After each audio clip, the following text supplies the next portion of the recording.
Les séparatistes du nord du Mali, avec la complicité de l'Ukraine, affirment avoir tué 84 mercenaires Wagner et 47 soldats maliens.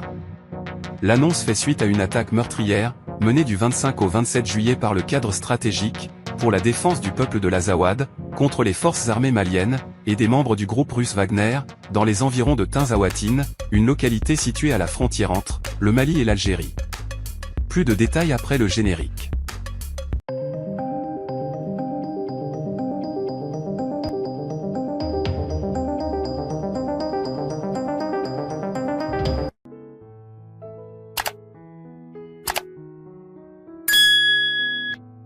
Il n'y a pas qu'en Ukraine que les mercenaires russes ont des ennemis.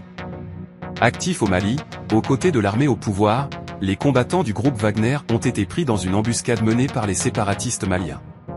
Ces derniers ont revendiqué avoir provoqué des dizaines de victimes, tuées ou blessées, dans les rangs du groupe paramilitaire russe, et des forces armées maliennes, lors d'un affrontement d'une ampleur inédite. Dans leur décompte des pertes humaines côté ennemi, ils attribuent exactement à Wagner, 84 morts en état d'être comptés, et aux forces armées maliennes, 47 morts en état d'être comptés. Un coup dur porté grâce à l'appui de l'Ukraine, affirme le renseignement britannique.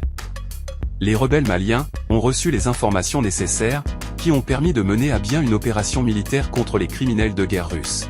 S'est exprimé Andriy Usov, le porte-parole du service de renseignement militaire de l'Ukraine. L'armée malienne et ses alliés russes ont subi samedi l'un de leurs plus gros revers depuis des années dans le nord du Mali, encaissant de lourdes pertes, après des combats contre les rebelles séparatistes, et une attaque des djihadistes. La milice Wagner a confirmé des pertes dans leur rang et la mort d'un commandant.